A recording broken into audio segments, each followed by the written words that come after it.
so woto gambiyankol e mbe ñin update o min kelali wolom ñenti ko ñil min ka yayi ikata nin min nata aliya ala fo ko alta president Barrow aliya fa fitino bula alta Aissatou Touré ya aliya fa fitino bula alta Fatimata Tambaja ya aliya fa fitino bula alta Babali ya aliya fa fitino bula ala bula ka tamu kendol ka miliyalan ko billahi Gambia dingol nal sonta Adama Barrow tambita ñin sanji sabol wallahi alba fala sirif sise wulo ñim fo ñijan nko ntel mantar Gambia ntel mantar place ñin bari tonya mbe tonya la fasala nimbe mbe lafila molla e be lafila na wo tonya le ka nimbe mbe banna molto e be banna molto wo tonya modol ka foko ntel mbe todi anyinol dol ka ko ntel lafta chip popularity what popularity ila ko do be spend la ko kundu manta local political party oto manta député anyinina manta few fendina so bar nin wala modol la mirote italla hadamadiya fahamo adanta jele bari mbe mem fole ni be diamu la political forum moto e Mario Sala be min kala because ntel nin dalonde nin nata min noma luwololo ntel be min folema because wo modol milka o kumol fo ite hanyila nin tel nata be kuma kan min fol andunte kan la le nte kan la le la de mbe min fole wala min kete la Gambia kon itel yemune ke Gambia kon fo itel be dami ibota ibe dami bi so woto alinga hakilo tu nyoto bage kana bula nyola personal kuol nom so woto mbe min fola Gambian kole mo mo ndin nata akali e ko ntel ning operation 3 years diamu tale ntel be min na pour ka peace fenke ala fa maria ko ta Adama Barrow ala fo Adama Barrow na television oto ala fo Adama Barrow operation 3 years jotna men safi ya safi Gambian kol tolla aye jabi folo nonte fitina bondila mi yalan ko president mi yalan ko aya fan kon aya la banko kon aya la banko la nyatota kon aya kende tubabol ye mol ye ko be ko do min di la mol 1.45 billion ye bulo la ka iman songa di la because yaje ko Adama Barrow bi a telebe tilun kan Gambia la ko do la katambi president min be tambita Gambia kon so Adama Barrow bi aka mim fanga domo hani Nigerian ko la president Nigerian ko ila banko mo million keme fula wonyon bijel wo mo million keme fulo wala president aka min domo ala state house auto ila minister sol wala siata Gambia la minister sol wala president kamin domo Gambia la president kamin domo wala siata kam mo furingol ta million ko tubabu du imantar fenna no haji tela tous wona tafas nuwol nata kanna mansa kunda moto dila nuwol nata kawol momi ya lonko tubabu kan fan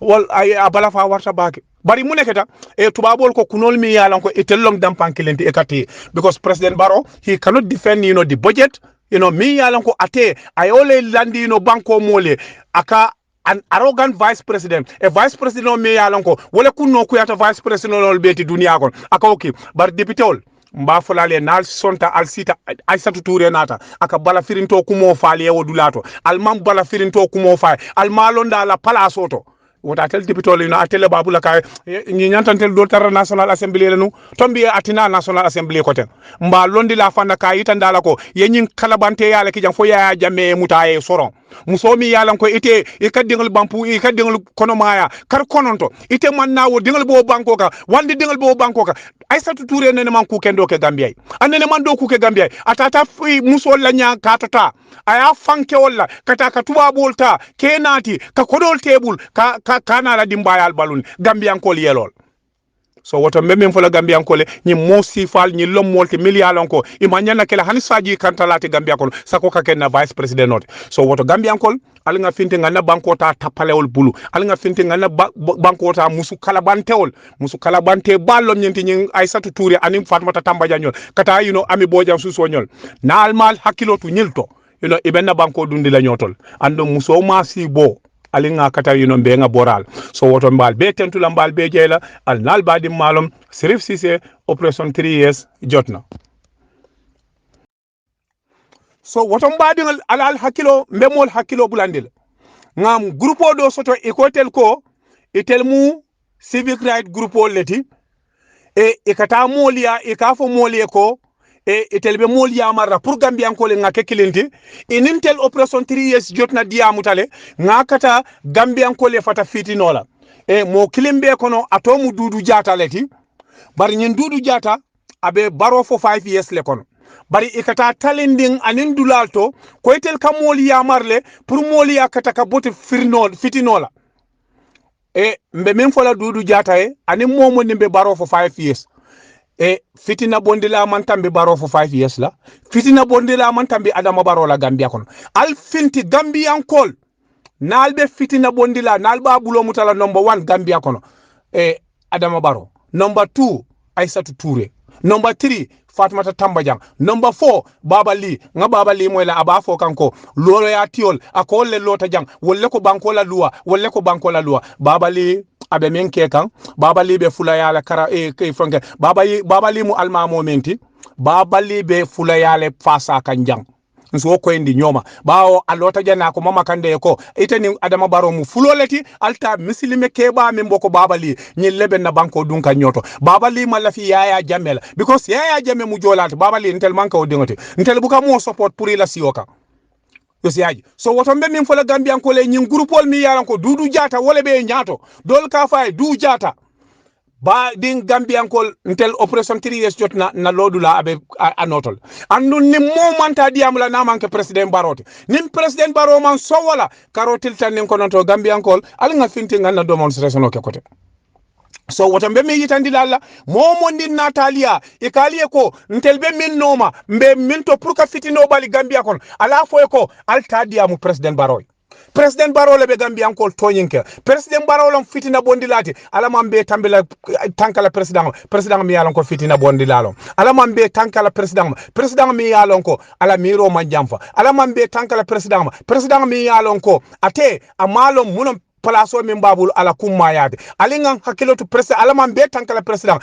mi yalon ko nafiko long aka mol fay nyoka alima ala en tankinde president mi yalon ko fisir walle tamba walle wolo alingan hakilotu president mi yalon ko tapale wolo president mi yalon ko aka molla kodota ka dundi mo furingol kunto alama ala en tankandi wo president façon alama ala en tankandi president mi malon ko atede banko mole palaso mendiala ala doko mu menti amalom alama ala en tankandi president mi yalon ko aka silang kata national assembly to ate alafta dépense o min kata lo député ol nyato kaw defend alama ala en tankandi president mi yalon ko ate kamol jube ite mallafina ite lafitanale mbenyine kelete alaman tankala president la mi yalon ko abe banko la nafulo jela ko atela business la wat alaman tankala president la mi yalon ko abe kala tati no Gambian ko auzu billahi minash shaitanir rajim Bismillahirrahmanirrahim. Assalamu alaikum mbadi Gambian kol mbal be konton la altol nal konton la alnal badi malum Serif Cissé operation 3 years jotna na alpha ba toyala minketa kin sporti mbedwala na banko alama alay Cairo jindije anim misilme banko to malbe anen mbesirin bankol minkan mbe duwala fana Gambia kono momo ndi lafta fitino nati laje alama o fitino adonkale kunkan mbaden nkonsina rek nale diamu kayitanda alla ko president Barrow atel Gambian kol hania tarfan ale president Barrow ale carte o fay sanji lulala numfan ale nyanto soto le president Barrow be maka nyamin kaje ko ka president Barrow kala president ya ka dandi President Barrow mu molati mi yalon ko amalla fi kukendo la Gambia e aman kukendo ngani a Gambia e wala kendi President Barrow abuka comfortable mol mi yalon ko e 40 mol mi yalon ko ye londo soto mol mi yalon ko ye Gambia soto e ngani o kono pour an nyile do ko ke aka mol nati na state house to mil yalon ko jahilol lom mil yalon ko imam fellon fo itel ila kunkile nafa kuo so woto Gambian kol aliye karto aliya fay president Barrow sanji saballa a halala yata a farla yata a bekela jihadoti pour Gambia den be ngaje ko president Barrow akana tambi nyin sanji sabola president Barrow la tambi bal ya nyin sanji sabola akuma ya mu muneti akuma yata bake na political tari ko kon wolam nyenti ko alte demba kela presidenti koten ayna ay tulungalla alte pate kela o aliye fatu ke presidenti fatu ena ay tulungalla koten woto Gambian ko na politiko abe tunkun neto tunkun mi yalon ko akoleyata bake tunkun mi yalon ko ntel min be felenti na mamaringal ine nete yam fala molma na mumurungale enene te yam fala molma ninga president barobula aninyi mansakunda kurung abanyato mansakunda mi yalonko e man kunun soto e man bi soto andu ite sama soto la so woto mansakunda gambian kol alla halalo lom ali carte o fay adama baro sanji saballa o sanji sabo al kanason ay tambala nal sonta atambi tala Gambia dengal mbe men folali wallahi mbebe ni misala muna kendi nga yaya jambe nga bondi Gambia kon so woto Gambia di manya no sonna nyel nako mo furu ngalena na banko nga kele o minke dunia la fita mola bi afelenti Gambia be banko le kono banko mi yalan ko atele doyata ino dunia be kono bawo iko Gambia lon banko ti bi mi yalan ko tapaleya sunyaro kalabanteya abe siarin Gambia kon dina banku jamaati so woto Gambia lon banko ti banko mi yalan ko akoto jita suñaro la karol anin tilimbali ala karol so woto men fola Gambia dingale momon din kalo ika fali ko president baro e démocratie di molla president baro man dem afam bondino Angleterre kono jang president baro si démocratie di no jumal Gambia no le nyin démocratie kele andu momon din te nyin démocratie itata no la Gambia ko bulu kotenke wo wato adantale atambitale nim momon din lafte min mulu naje ya try ya jube Gambian kol dictatorship nte sonna la kotenke president Baroma ate fam bondino Angleterre jang aussi démocratie dino juma ala fa ya try ay ke dictator to aya jube mimbe kelal min keta president do la mimbe kelata la wala be jaw yala wol so woto Gambian kol dunia le be loral koma nin ko dunia wala ECOWAS African Union European Union United Nations nyil bebe loral koma ambassador bundal min bebe Gambia nal fintita karotil tan nin konanto e be loral koma le e bayitan la president barola ko to nyindi robula Gambian ko la banko acika ya dila ye karto ya fay ye sanji sabal أعوذ بالله من الشيطان الرجيم بسم الله الرحمن الرحيم أعوذ بالله من الشيطان الرجيم بسم الله الرحمن الرحيم أعوذ بالله من الشيطان الرجيم بسم الله الرحمن الرحيم السلام عليكم مبادين UDP Youth Action Group annal badi malem Binta Dabo Die Heart of UDP nata janne nga video dole je mi yalon ko fangola sister kendo nkai fangola lovely sister menketa Fadabo Dansoti Fadabo Danso nye konton nye tento nye jayi nga video nyine je ta tandiko Binta Dabo fana be silo kan ne sawunta ne Nga jël do mandim fulo Fadabo my sister my lovely sister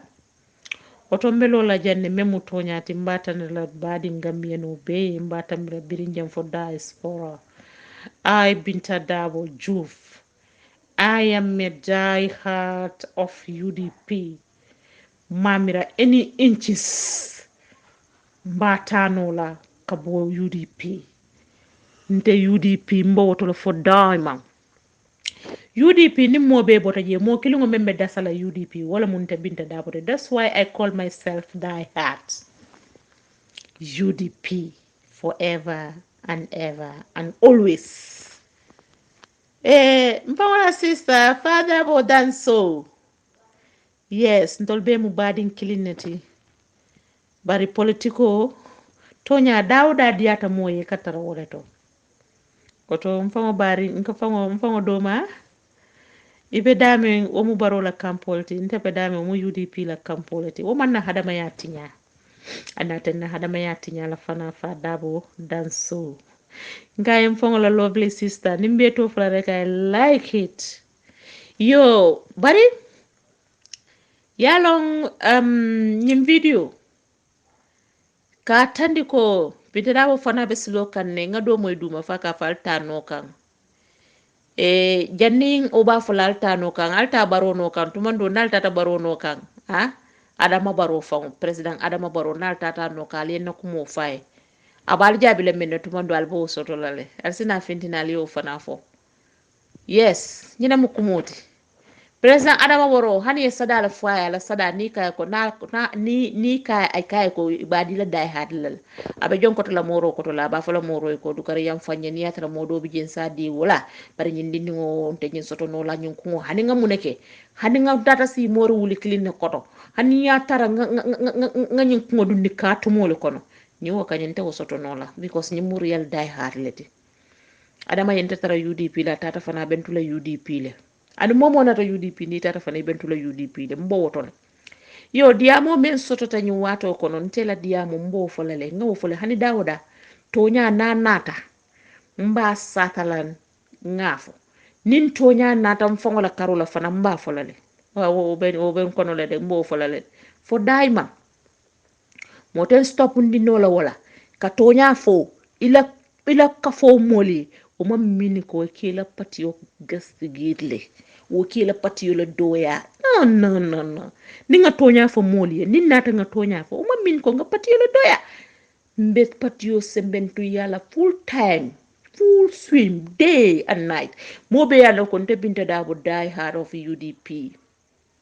nimba fa fa kam te ne glass wala ke fiso kon woto kamala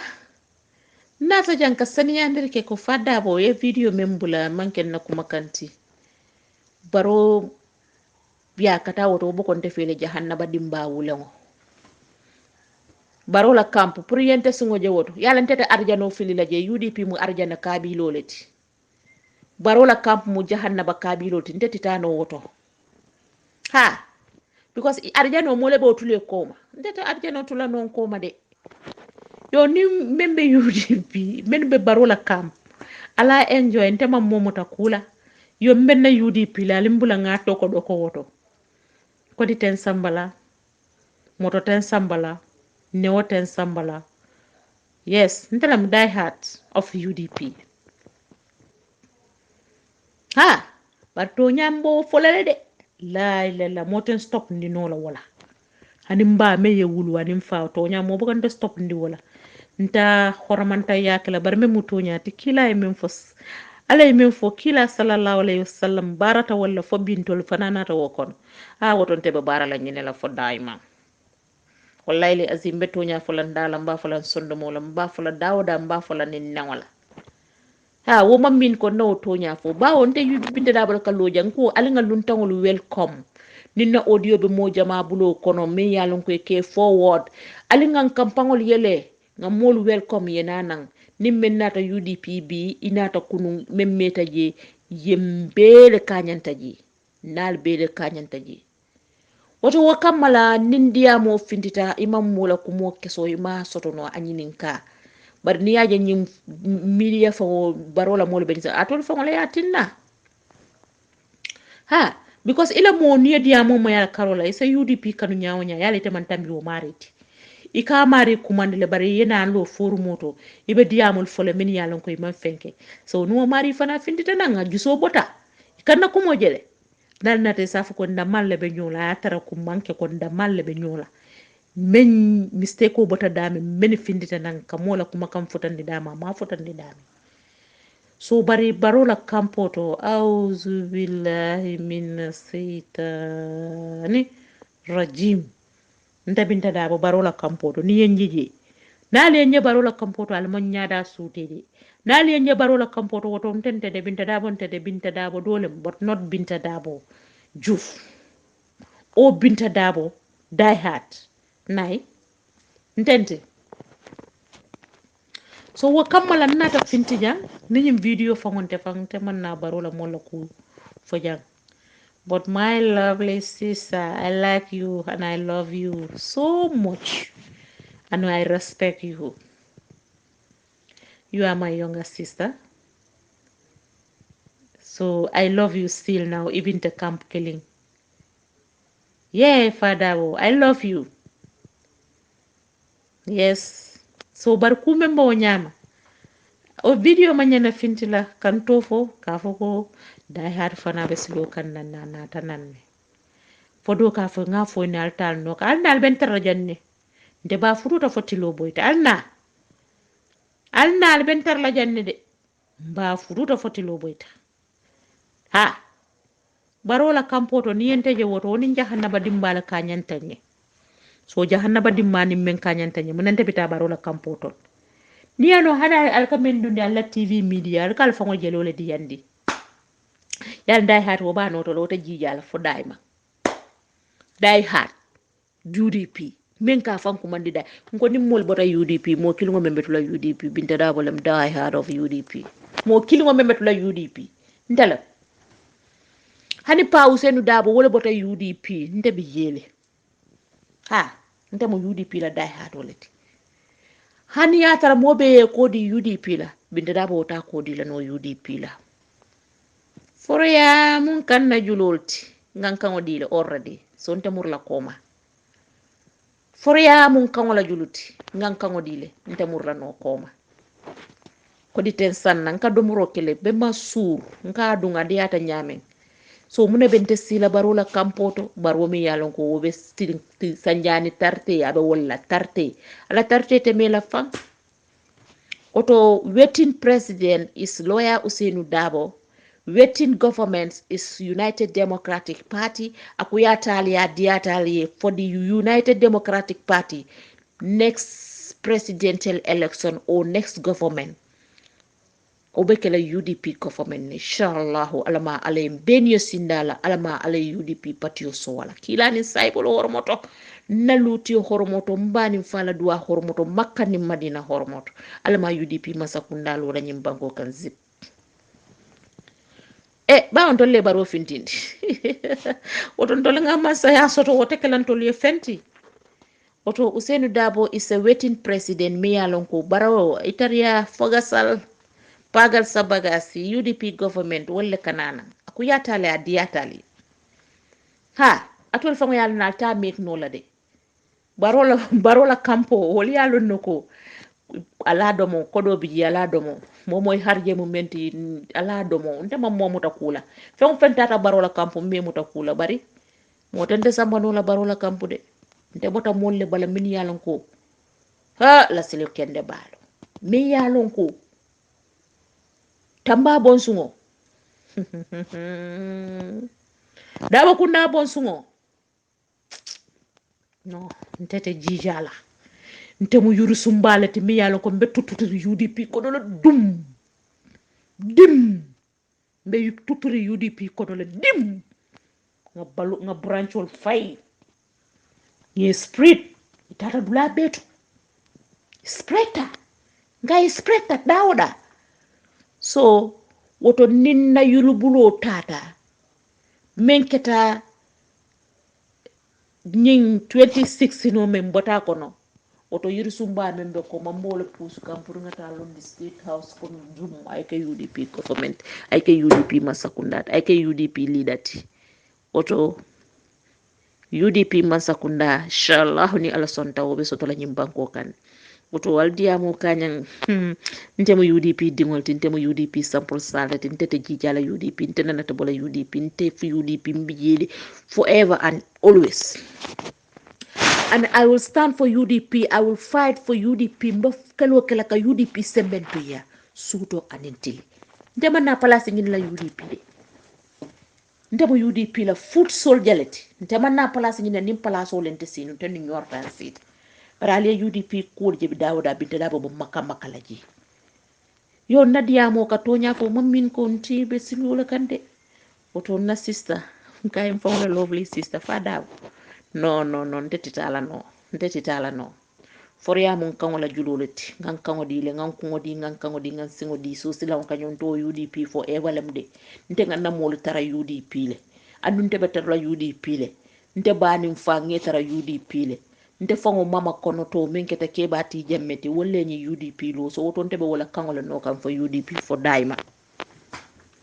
so nyine yatin birim man fensi UDP ko mboto fo sa alhamdulillah rabbil alamin ngakele menke sanyi mu wannin fula woto tilikilin te woti nyano lantede tilikili woto woti nyano lantede woto UDP kolu ngal be tentu ngal be jayi nganna fan solu konto ngal tentu ngal jayi nga Gambia dinkendol birin jam fo diaspora na UDP miltanol ngali be konto ngali tento ngali jay nganna pati leader konto men ketam fango fati because ntamo UDP dingolete andu mudabo kunda dingolete manke luntante je oto dabo kunda family bara kunda kabilo jame kunda family ngali be konto ngali tento ngali jay al dimmale mu al dokoma al binkima dol dimma so ngali be tentu ngali jay nata jamba falale wa assalamu alaikum wa rahmatullahi ta'ala wa barakatuhu kasane yandiri ko hani sadani yadi barole kay na dintela ba falala moro na sadata jabila ndanyin dindi ngo sotol no yamre nyin dindi ngol no nyimmu day harleti nyimbu ka jija andu nyin nata jija la nyine mun nakku moti nata pour quand même falier oto nin kumo fanani yata ma foko hani bi alseyam fanye hani bi alnal badi malem binta daw die heart of UDP alama soto dial alman be kunun kula kayra kono thank you أعوذ بالله من الشيطان الرجيم بسم الله الرحمن الرحيم الحمد لله رب العالمين الحمد لله رب العالمين mbadi APS kolu mbadi ngambian kolu mo kendol mbal konton mbal tendol mbal jayla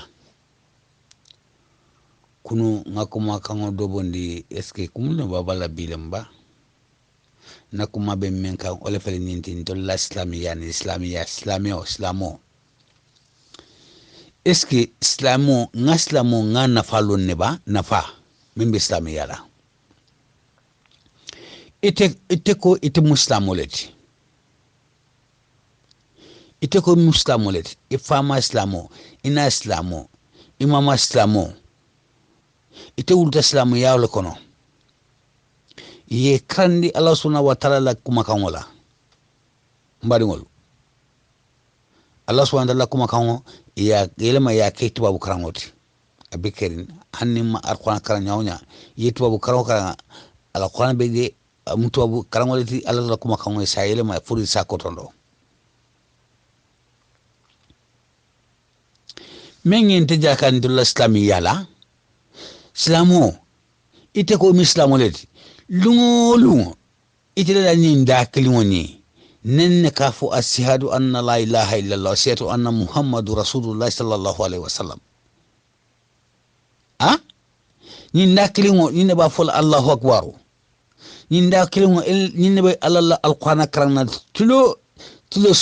sito mbarngol politiko sina asinna islamiyatinya ko politiko sina asinna islamiyatinya batinya la nyadi ni e fania fo fania eske fania munya ndai bolu se fania la ba Allah subhanahu wa ta'ala ko ay fania ay haramle ay haside haramle ndul islamul ko ma haram ma haside haram ni man kumelo dukare mbadungo ake alanin kilay muso ba keoba dukare idamuta yesi natra kewole mu ibeta gorelo to wala beta loñola dukare ila tero taita loñola natra musole mu dukare ake alanin kilay tayla gad no kono mbarigon nga fani abula mambetea joma sif altolu nteke njakal dalde ni lamen ko pasamasi alma baro sada ile ka fatale ni londi ba nyege ba lamen ko pada ba po auto alma baro mo wulle wala jinole wala mummo sifalemu alma baroti lamen ko pasamasi ya damuda 2016 November wayata han election fa manke madu mbarngol koni alinga ke alanin kilay alinga fani abula ndeke njagalta ko kilnede gambia ndolla politico abi ni wallahi billahi politico be ban samala janabade billahi wallahi tallahi ngalta alanin kilay ndamanke janabati ndamanke arjanati mala fi islami ay jandi mala fi mfawo ay jandi mala fi islami ay jandi bar islami men ko amala fi alaladu islami men ko ala kote atema fote politiko mo politiko be mo samba jahannaba ni te fata fania kan I fata hasdia kan I fata tajira kan ite le wala minto hey mbadu wallahi nkalta ala nin kila hanna tray fata al kabale fania kan wallahi billah asi harami kilaje asi harami kila yake la jati goti atekela muku jumale be kila jati goti ibulisa ala ko ala fe men ite ko mala fiola la men ko pasa masi adama baro fango da ko min teki jagal kukil na de adama baro sila ala la adama baro fango nyanda sila ala kat yesila ala la ka fok sabe noma nte fo bile wala sini ite fo bile wala sini jannati be sila president yala atara ni silo ya kodo jole ini silo nyimbe no la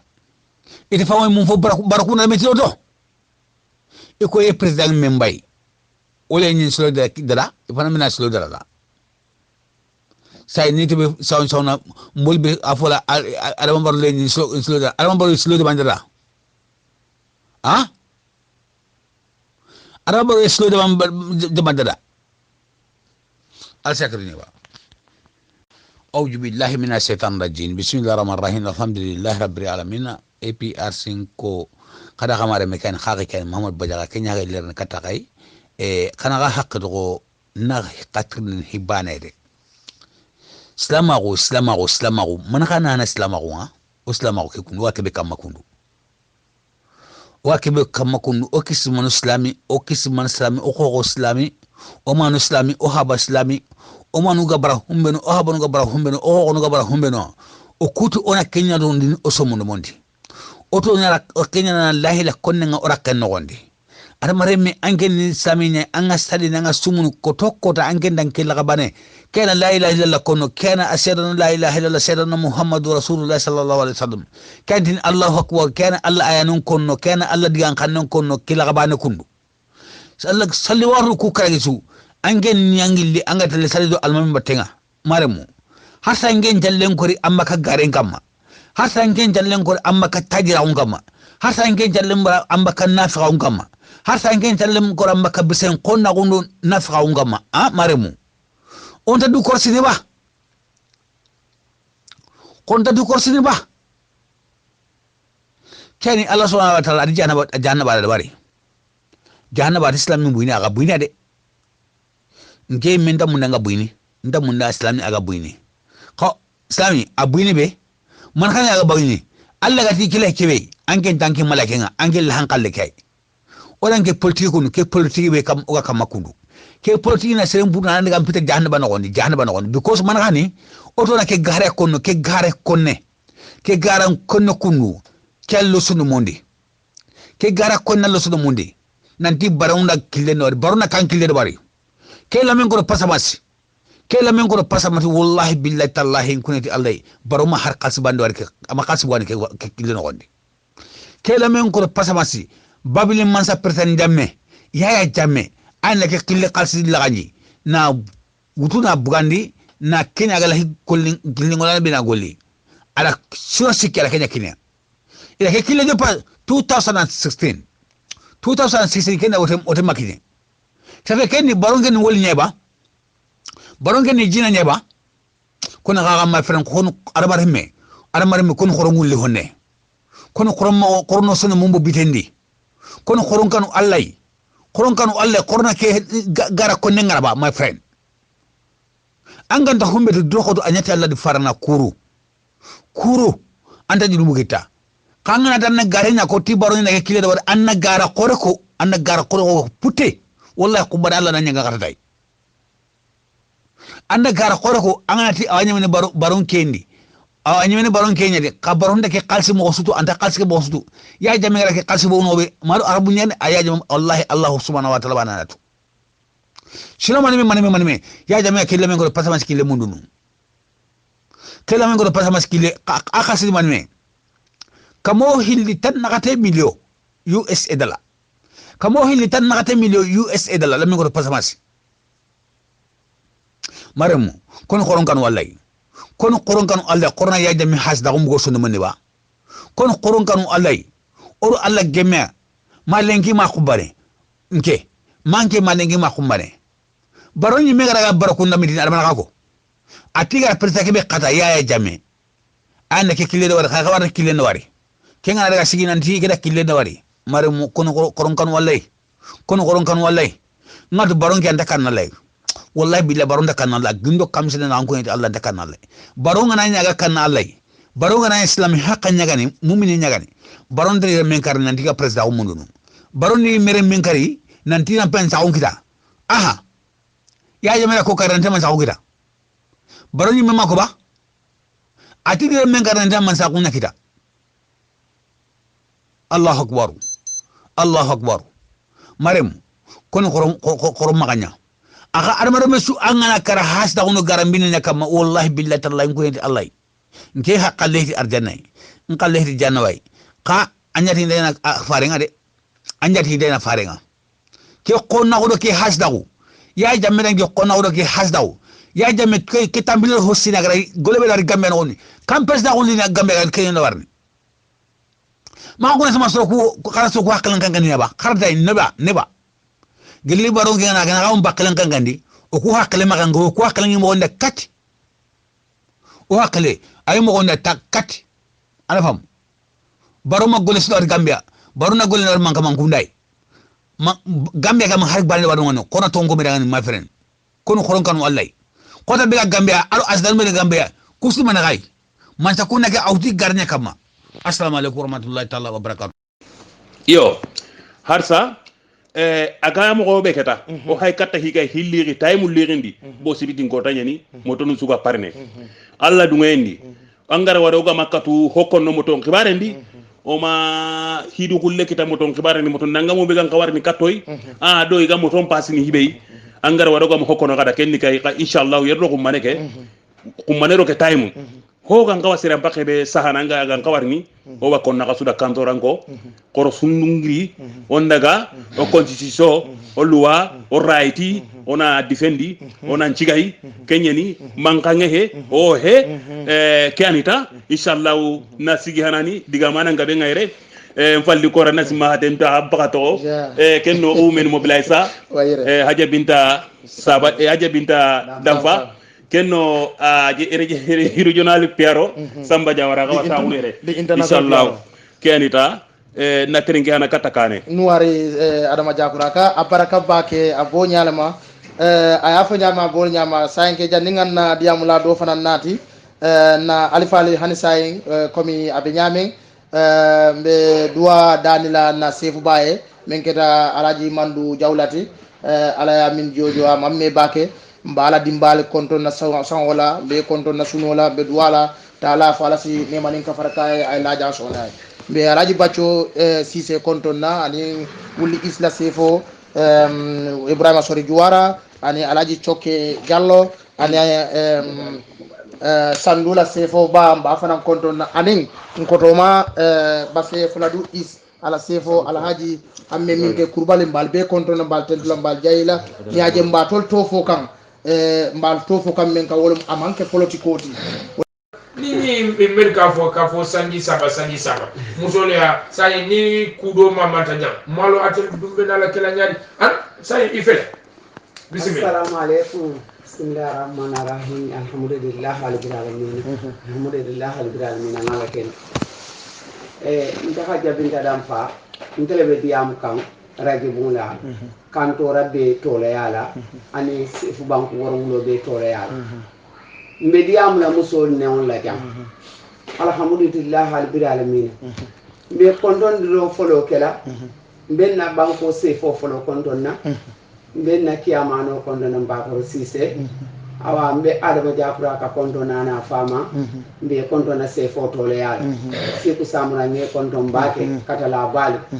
yo asike nyaawo nya fonsen ke ma konton ni aje binte suto la ja akuntan ke ma la diano ben ke ma konton na la munyo ni sabaro kam mben na sate mol be konton na nke ma mu jawla ko tele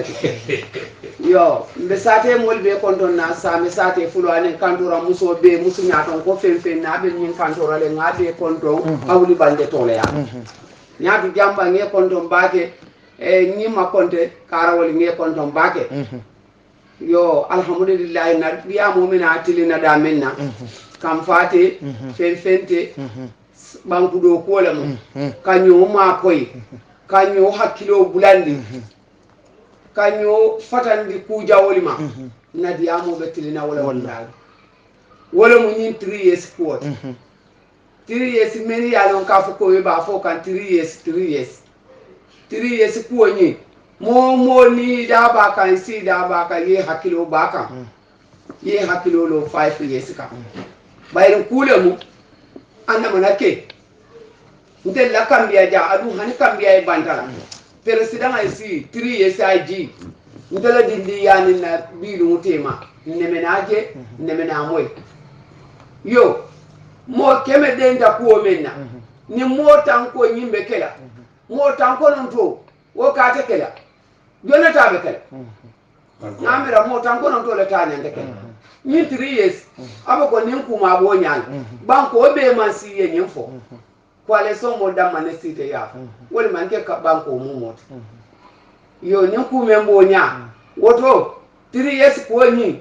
mo kana fitino wulindi adu alfali ya fole dina teori ya fole ke wali ya fole ko mo e fitino wulindi nyim banko kan alama kale kunga mo e fitino wulindi fitino ndel musol be silani fitino nya bakele mune amon ndel be silani fitino nya nin fitino boy tan telle be batala diwul ben telle bul ya den ten nin kew den ta nyin diwul lale ngebe wulu me dimba yaka ni masi bo boy ta kew ben ten nin don fila jele bita wota nin ku men bonya nde desu ala duwala ni na ka fuko masi boy banko ka wota nin ku men bonya ani nga fata setani ma 5 years kandora musoli nadia mo vital kam 5 years al separe mbita nyine kam ka ni itandi nyim manke baro la kutide nyim ku mo mambo baro ne wala nyim mambo baro da ntel fan le site ntel banku dimu ntel le fan site nga nyim disay ka fo mbita 5 years adu mbita ala fana mbe fundi la le kandora musola al se fundi banku la modi amutene al se fundi mbo fana nkela muneka adama baro la katakuoka adama baro alhamdulillah rabbil alamin ngala tentu ala mansaya ni ajen ko ngala tentu ala mansaya tente mbala sanji sabo ngamre sai na banda adama baro do ko men kenyi sanji sabo kono alhamdulillah wo do ko ni ngamre dunia bele yaje bay folo ay silo men do ko dunia be yaje ay ba men bili dunia be yaje abe salol men bilika dunia be yaje karambul men lota aya podol bina lola basi ko be be keka kayro be tenkunna hanin tel men yalan ko ndiwul be tubabu du alhamdulillah kayro be tenkunna ni tema jam mbe mun ni nasila mansa men ngoda muta sangi saba no e sangi luluke soko sangi tam awu mo lekela thank you aja binda abaraka bake ya faydo ya belefo membe laro dala duro wala men diyara me safu yana sa wodali lo kamala ino hamga kayrobe banko kan be sabatri so abaraka bake folon fo nyato ndinke do mandi ngalo balo kandita kadu politicien o ke biya mo mala ko ret so borin ko laje silanken ga mo kumata je kanna chapasin kumandi wala mo alhaji abubakar kurbaliti nga watindi ala baram alay ma de kala luwan kan no tonde kala ko fay on tigi aray andirano yamiro amen kadi ko du woni menen sukabe menen sukabe say masigo no wada kala dula ko be na sukabe hedo yeso menen sukabe wonata yeso men memmina gereji men memmina piji mo anduda mo jane mede sitano gere ari ndeni ndi leji do menen sukabe men fo men doga mi acca do nene jamen rewdo men no do bibbe ben yairabe men men fo be hebe do mawɓe men tigi ɓe dawi ɓe wata yewde dula se men miijaki min bonna ndi leydi min fotani miijade wondema bonnowo kadi ara wonana men yeeso pour min bonna ndi leydi min fotani jaɓude ɗum miɗo andi ha jabbinta wata woɗɗo watti on ariɗo ni so komi wowi wiide enen sukaɓe falli hay goto wata jaɓu yaltude wondema on di 19 mi yaltay wondema koma persina jippo kala yaltuɗo ɗum kala debbo kadi wonɗo ɗo ɓeɗe yamira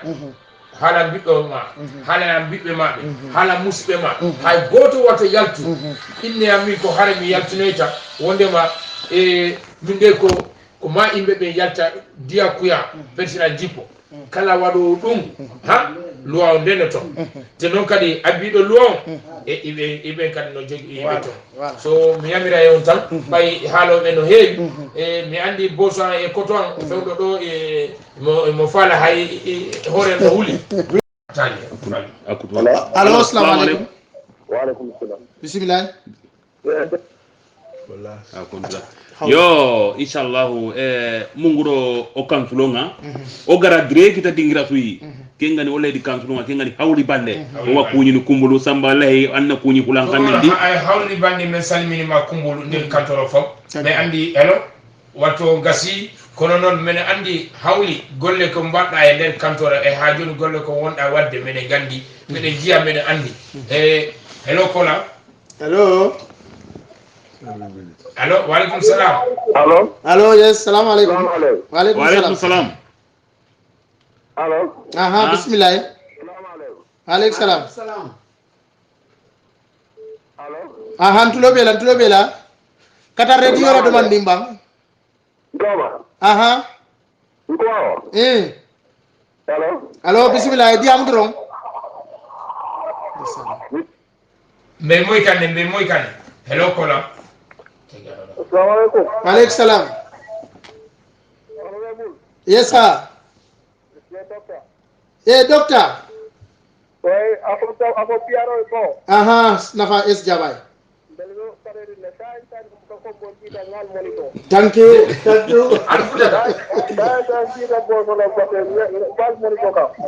thank you nalo ko bo bebe pareri le ani na odi kansulo na konton ba Musa Jamba Musa Jamba jata muta jato ngie konton bake yo nganna mamalo satoto na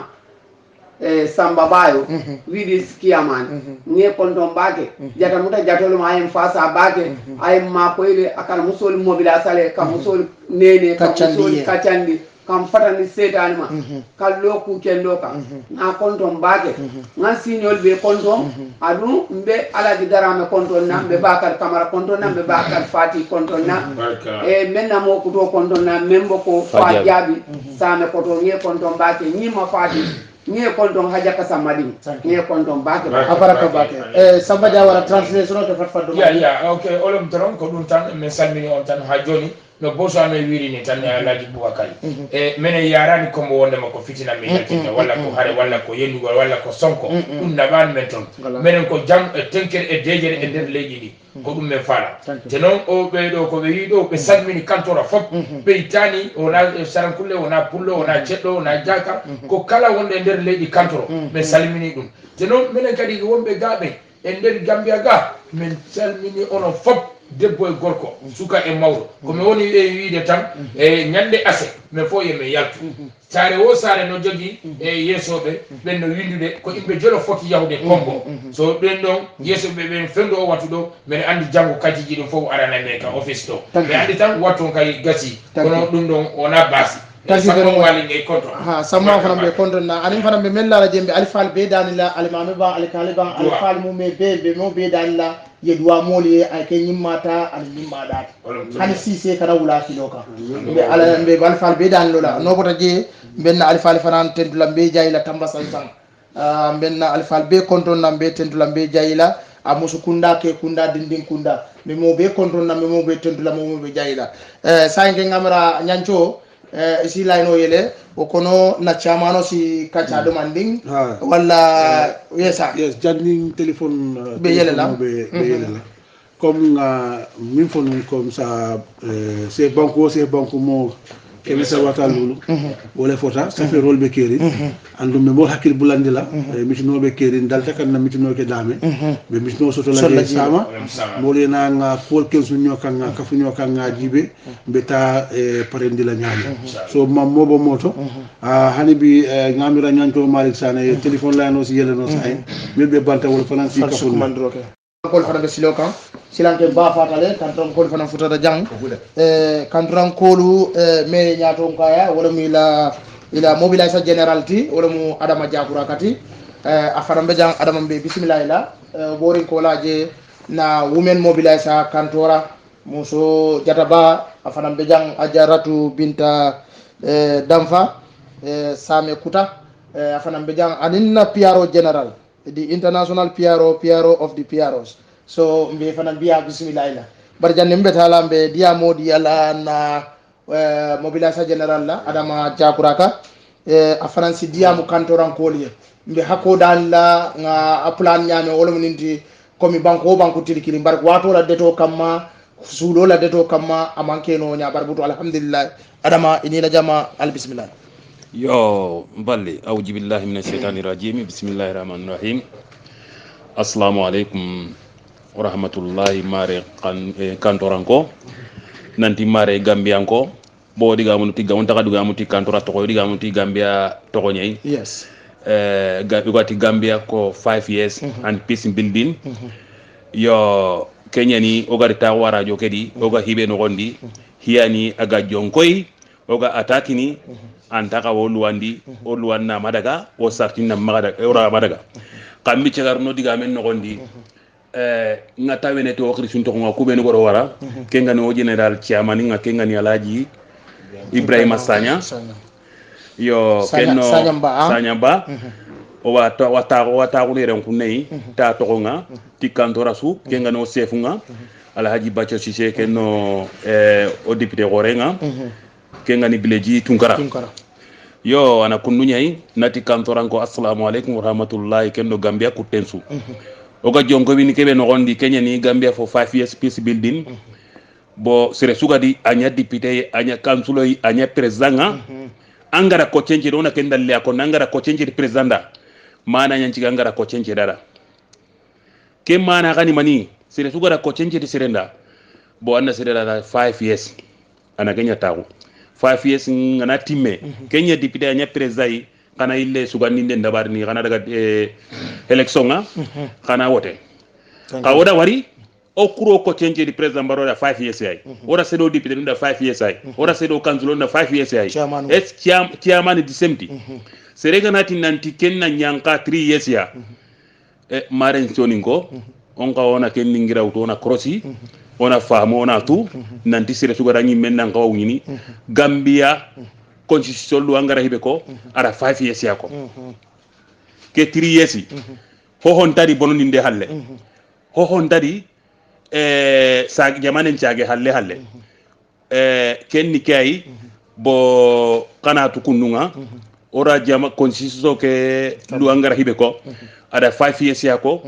oga wotene president dangani 5 years ano o woto député nda 5 years o hayre gana Kenya celebration nga banyunu Allah gana ko e sipiti ngota kantoranko hulle mallinke saran hulle hoho daga here suganda o watra ini soronga daga namo gobe bo soro lotu moto nga kantora nga yo o mo impo mi sonkita moto nanga mu begani ka akura kenke ku sido like kenke ngalle impo mi sonki nga sido li roti moto nga kendangi halle akinyinga kadi gara woli ga i garoti moto nga ka gabe hakle ngadi qawma kutte impo mi sonkita o gana kita mo gare katwa gulladi ka inga hibe ko no mare mpullu no mare soni kon no mare mallingonda korongri on daga du defendi on no constitution defendi i moko jamane mbono no meka o maka o wote 5 years nyai ken 5 years ga ona munda Kenya boyndi abuye mo lati because wolbe mun jibe kan gam banko la loi ibita wala defenda imanta politique kula imanta president la kula imanta mokaten la kula bari banko e loi mi fo boy di amula do ya fo jam kabrin colonial days kabrin tande kolo fo jawara la watu fo ya jamme la watu kate fayo sanji lulu lem nene ma moy saddi saba anu nte ngani 3 years jot na ngeni nka nge challenge le watu sai ito ko president weji do wala bisila yo fo mo le banga o moy because ndol parante sonna moy si je mi alon ko kate man faaye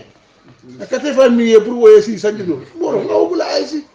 e mi lafta ni wato banga yena atuta Gambia ko le bulu yela dala city yena so ko min do nyante nga bankol be tentu nga coopération nga ñoo muto min soto ñin kuwo kono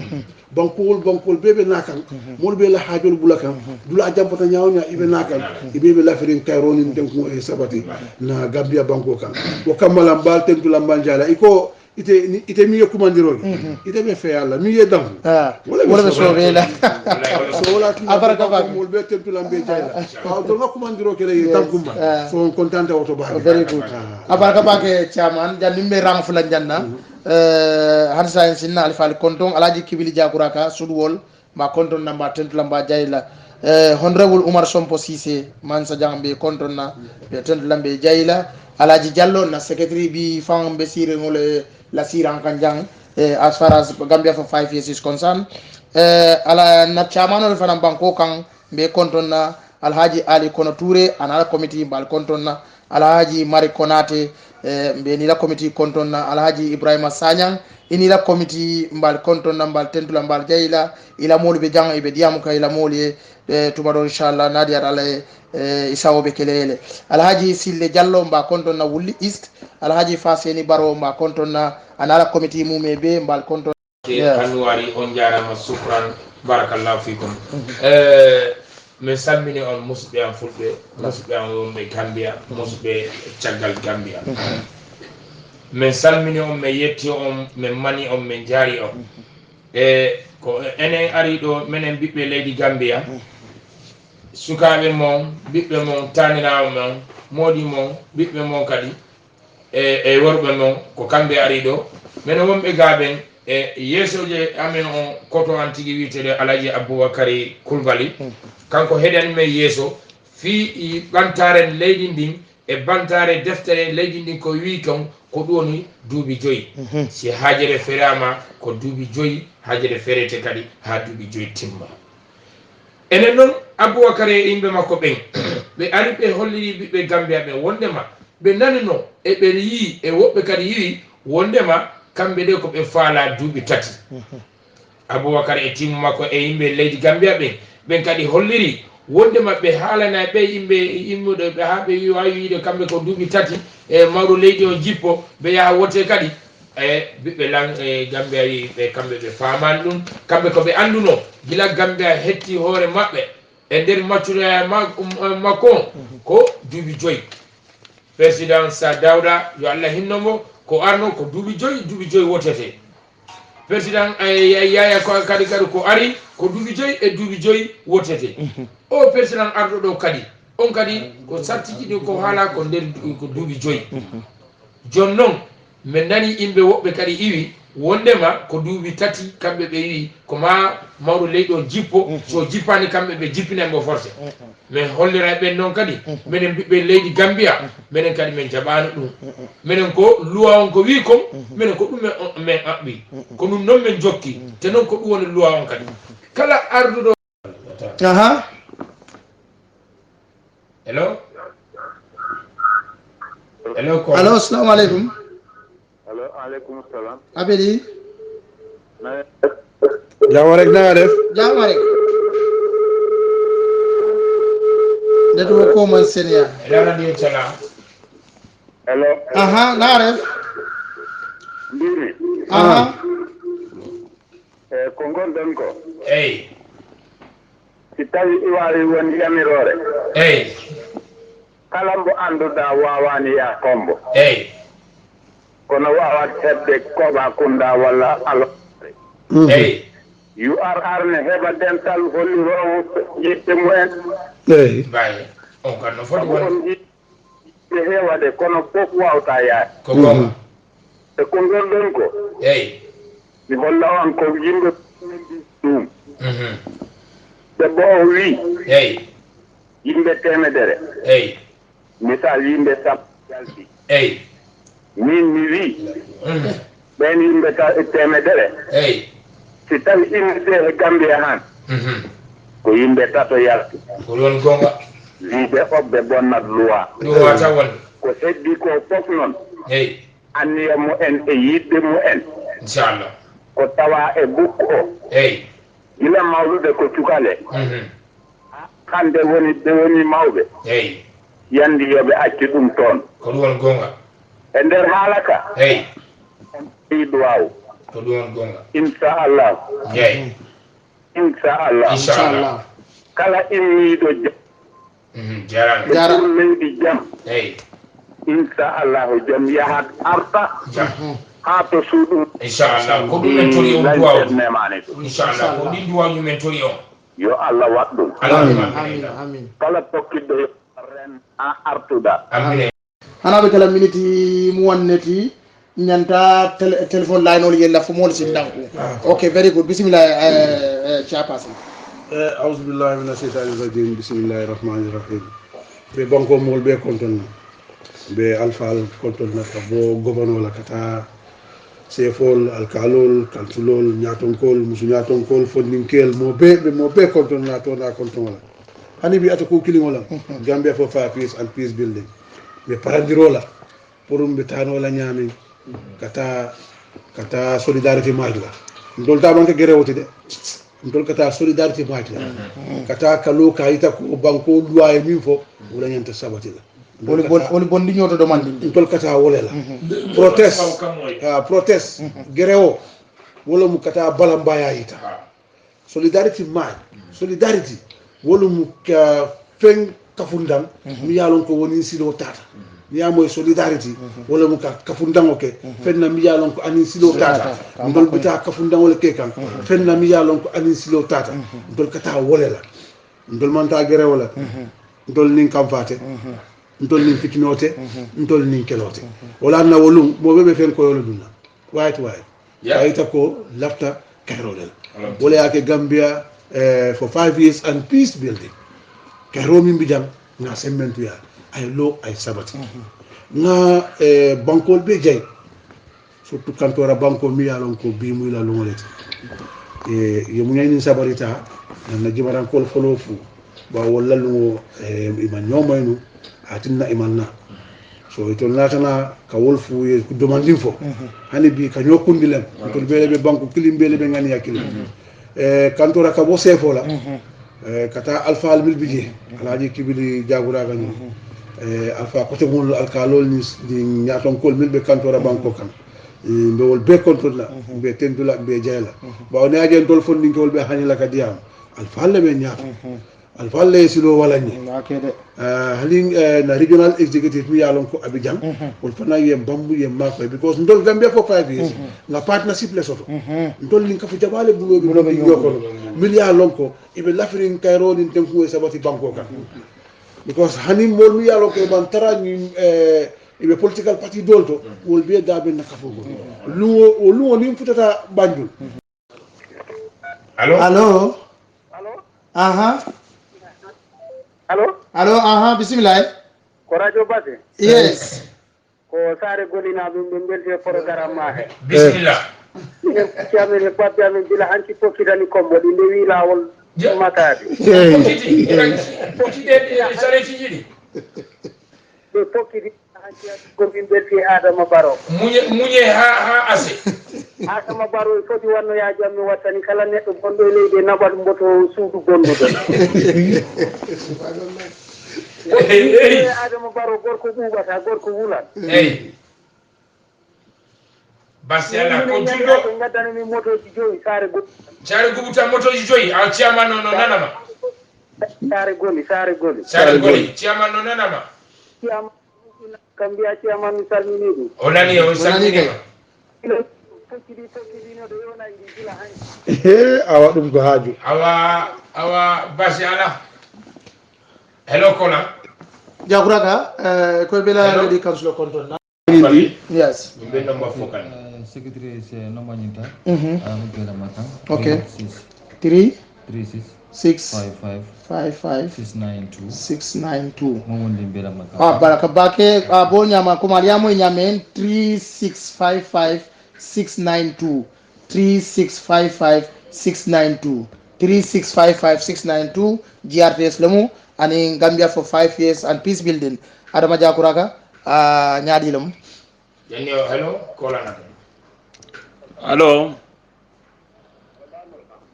assalamu alaikum okay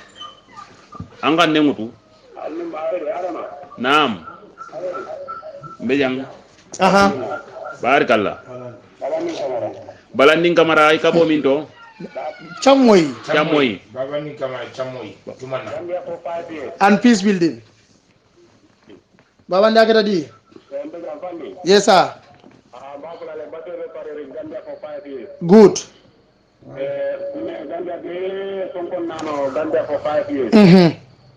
Ni adara comme modon de kunta bi adama baro kunta ke no adara bi même manki ganda no la kama mo aba ko man o manya na kala adu digital be kuma la yabo manya na kala woto modol na ko te ka ko de gambela no wa fari même manki bi ko moto woto gri min di ko gambia mo man han sukula di no woto de pare gambia for 5 years Voilà.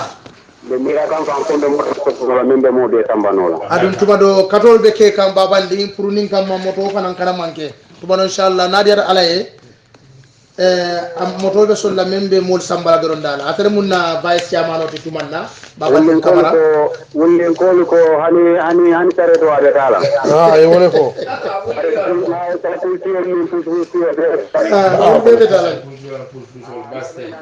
na muskeba kontonje haja kanyo soirée a kontonje mba kontonna mba fay sise nyol dam fa kunda benna tumanna mo wala be kontonna call bismillah ngaro advance team wol futatale chairman yamo ile ko itel jita boso ko sai ore di tel be jele sai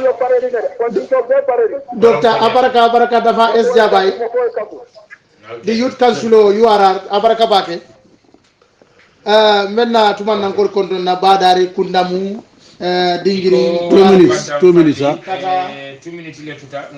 murundi katara chairman aya raporno bula chairman yala kuma futandi 2 minutes nyin kono ko chairman ngayla dumandi ta kali so nyola ni ala dimba mu me be de na hajja nyol ko asmana nyol Musa Drame nyol Jula Karaga nyol din be komita be fono mon tuma nyol say wato fele baba amisila wato fele bantale jambar fon lu côté inshallah samani ala sonta comme diamulal yemi fo mi téléphone e kon dol fangol nyanta mamma ngoke la URR ja sama nyanta mitino soto tinta mitindula sa ko jibe ba ay min fo to nyala de bete tano la de bete tano ba dol fana ninga mamma ngoke ja nga kelenu nga kelenu fada gambia ko non tolle folo ka mamma ngoke nyamo fa ha nga yitandiroke so lafta asifa fanan kela moli be wole nyin kaka an nin tata mitin dula ba o telem assistant secretary adama jagura ga trésor butu aliyamo le piaro bi jamu fina ton ko aliyamo le moli min nyin ka nin tata sa gibe nga kacha regional solidarity nasi kunno sa gibe ba keno la nyame bare min foto nyalam be tata no la kombo bete tan wala kombo andu mo be pareri ko suwol ni sol ni bay be ngol be pareri ta ha woto ka mo mo la ko malabati na ko malaba ngola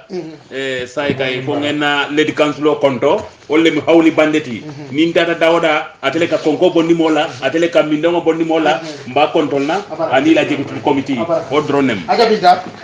ko malaba na juju jalol karawol be kontol na bake ila do ko felasita ila tamen na yake very good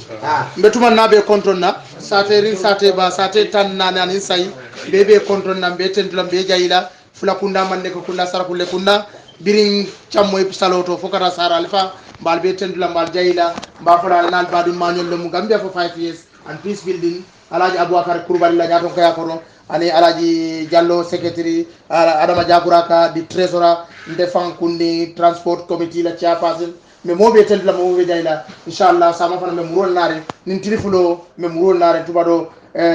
ku batilo na yo mal auzu billahi minash shaitanir rajim bismillahir rahmanir rahim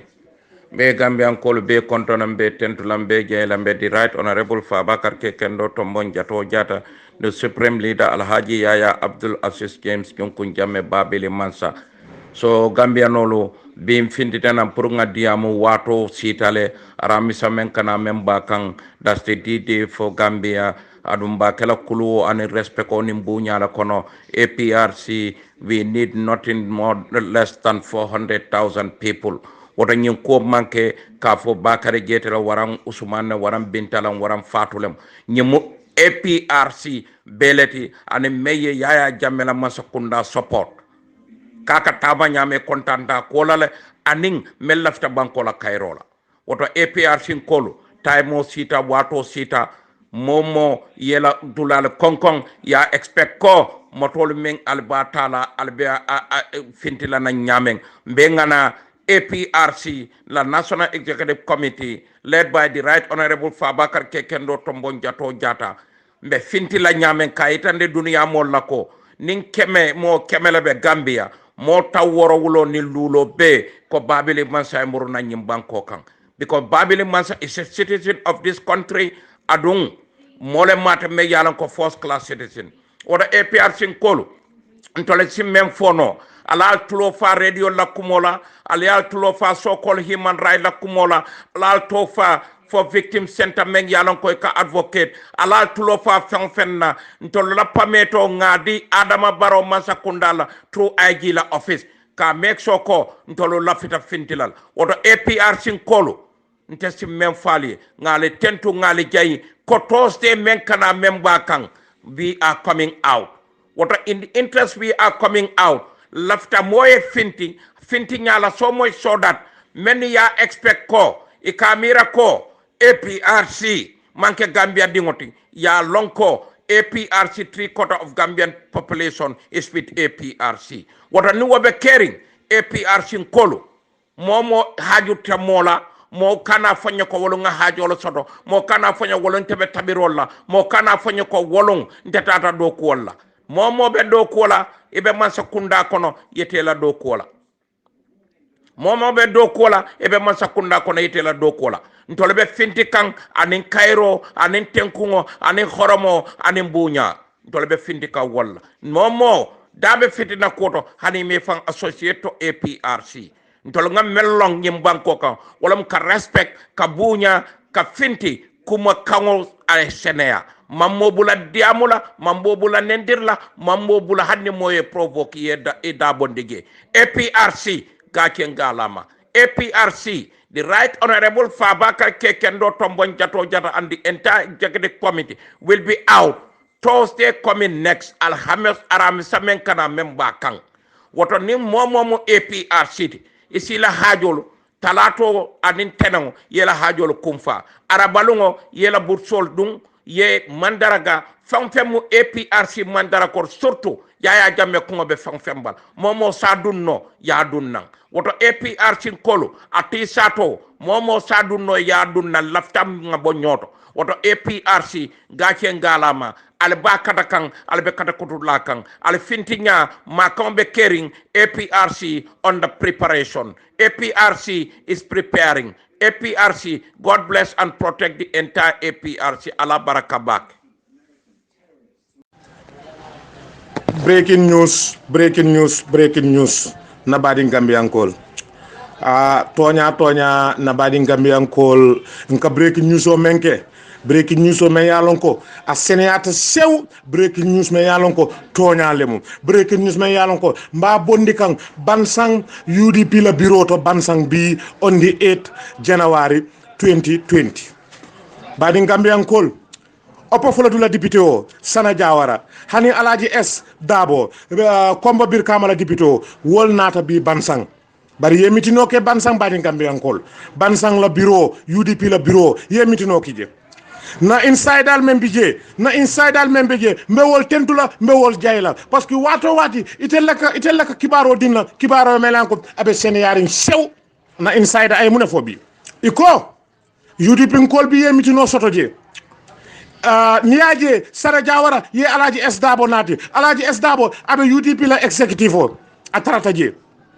kabiri yemitino kije bi badin Gambia ko inata munefo na kanslo me yalon ko abe opo folo du jang ikamen kumandi nuwa Jawara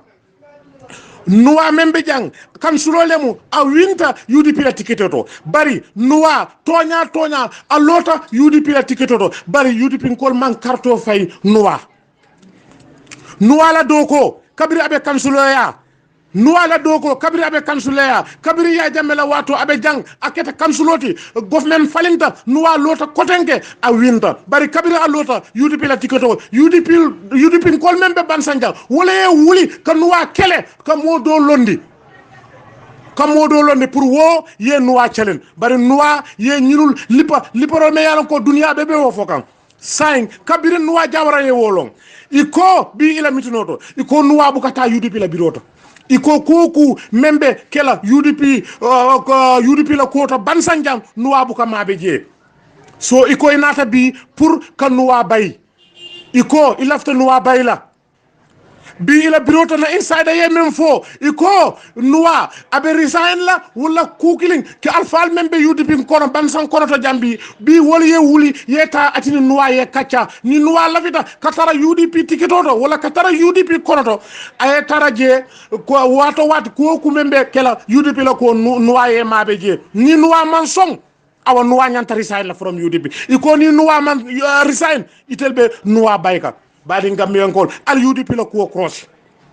badi Gambian kol al UDP la ko cross UDP sign tonya alfa alla alfati wo banko la alta fati wo banko ye duwa men duwa pour que UDP danka tonya danko ni mutata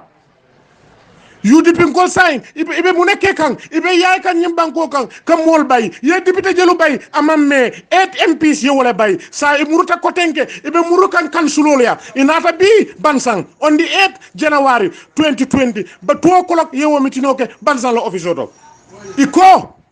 iko na badi Gambian ko breaking news le mu me yalo ko toñale mu iko natara nuwa itini nuwa kaccata imam beng nuwa jawara ibe nuwa bayla sign ala jube pati men yalon ko amam banko soto folo pati men yalon ko amam fen soto nyim banko kan aka mol bay na ye place o soto dum badi Gambia ko jele nyanta cross la UDP la ko tonya fatihal men mutata nyim banko kan dan ko tol men keta nyim banko kan ibe mutata UDP la ko la alhamdulillah rabbil alamin ni le mu breaking news ni men yalon ko nga soto bi on the 8th January 2020 bansang kono alaji esdabo hanin na député o sana jawara inata bansang iman ku kilin nati iman develop kilin nati banko kan jambi na manki kana kan sulo nuwa jawara la ko kacha iko natara nuwa mansong kamabe UDP la ko wala kata office oto ibe fere kala pour ye nuwa bay so ñirul man fen nati banko kan bi opo folo du kono na manki kana iko ko nuwa bayla ibe nuwa jawara bayla pati woto UDP la tiketo ati tara la UDP la fereng breaking news badi Gambian kol al UDP la ko crossi al ñin jube al ya janjang fo ay futa dawoda breaking news me yalon ko toñalemu breaking news me yalon ko na inside al membe UDP wala ñin kibaro dina badi Gambian kol al nimbara intele mo bajañ bansang. Assalamu alaikum warahmatullahi ta'ala wa barakatuh. Sankara Marande Turut. Number 4 or number 5. Albadi Mastana Sao membe Spain. Natal kad konton bi suto lantola jang be mo be konton na mo be wato wat be audio men no moten wala Ibrahima Saret ngela ko mo beta baake yo almale so kayola almale na banko tanka almale na banko suto almale na banko hiyaw be silan ko ko ji ala len silan ko lonat almale tankan silan ko na banko kan muhammad nin khayra menaje kaletum alalt almale khayra kan na banko kan ya mun be siare alabang alma akela banko khairat alma akela banko mole hakil maranti alma alen ben sawni ma fi alman tafa saw jawma kila kana kam layla kuma to belin hormoto salalam ya momo ni la hakil ko momo ni la mira banko fuda tembo mento adiam wala si fu moy diam nga khairo sabati ni banko kan yo defane menje de bi na operation 3 years nyanta na mirol falina la ngad na nyanta mirol falina banko men marta kate fo mala IEC to la kapati o register ntela jeroto bi alaman tankala ni fitna kere banko kan ito la saw ado alambarum banko dunti la hido me alambaro sinne wala sanji sabote nin kol jaste bulu so anada fa kabita sanji lula andiyata me akuyata me umu bunda doti me nyanta tinna ad ayi se balanyina ni ado kabe patio register la ayi si nyanta fulay dia mom membe banko kan wala sanji sabot sanji lul kote iteni lafta patio lola nto be banko dul bele jam mantra mo fasa kan lafta banko e kayro sutu ni lafta patio lola e be resa nale e banko karafa yela patiyolo yela campagne ke nim mo laftela ye tambindi e mur palaso nyinto ba yete patiyo register no la atreme banko la karafal masakunda la nyiti transition la nyiti momo be transition nyato ko yakkan ite patiyo lo no le faye tro masala ay fi nyanto ko na adam baroma den ndiamo be sotola den trier so na sita ku flalem anin banko mo le kacha ya bula ta 5 years la sartol kan o aji trio signina e kate fo commandi ni ale mentamin ni ngabulo no ma problème be banko kan bi be ay si la complain be complain ay si la karola wasa tele alon ko membe kering at lalon diam be kering woto sayin alin kana adam baro tonye alin nyatlen ay si la adam baro mom padi register faye banko dum la ke place o nyinto ando nabe padi register la pour kana nyaton ko ya continent ave register nale atande banko mo la sayin 3 years o nyi sitale ndebe register nal bal ben na padi o lolale o manque sartoti nun bal pour mole da hadiya mola a lalo mole lo lalo wala nyantagal ay si la nyanto koyndil oto bi nin wali o wali na da banko kan be ay si la tumela oto banko molu men lafta present 3 years lo men ko 5 years o alon ko nim problème ko da banko kan tele jeroto ay si la cause ko atele reflit banko diul tema politique lola kola momo startol de be je ni o timandla inyanta politique padio lola bare anambaro man startol timandi pour ka politique padio fom because banko na fultiyo le bina ka fula nyoma ya so sembola et le self interest kan pour ala padio bolunde ay na banko na fulo fanan use je fero kono mol talonna man sa membe semboto no kay padio lo banko na fulo babul banko marl kan babul wote boyda nin arta lafta na soma lafta solution kala diam ba man na faso nga solution menti padio ni dekul la jang andum padio de registre la jang ni lafta lola candidate la ibe banna palaso la sendi la nga kharafa moma yela padio lo yela campagne ko ni mo ye tambindi yemurje bayite tar la palaso ni de padio lo ya continuer al nga balango la wala mu dalilote kata si lo kam famon ko ma al nga ta ay si attaque dron padio ni yaari bok adam roji ngata kate fal o ay palaso kalfa moma ngata kate fal barati padio e register ata ni siranko ntangol ye solution di banko mol nyente nyati na ay si la bi diamo be ye wala ma tan flotte ay si pare ni rubok ni adam ro lafta kala candidate doti ay banko palaso sendi ay lokarte fola ni mol laftala ay murje barati tan la banko la semboto a fansum patiolo ay na banko na flow use ay na banko mol jagasi pour atel nyato ngabe soto la silomena alinka anga balawala wala mdaliloti wala solutionoti me yalla ko nyanta lola je IC nga wuli ngata IC attaque ay patio ni ribok ala mbaro na lafta lola ay ji na jita ala patio fam ha bara sarta boto la place do asara banko mo na flo tankara ha ndewol je solutionoti de nga diamo nga khanya nga solutiono nyin wala ko mata ba fala assalamu alaikum warahmatullahi ta'ala wabarakatuh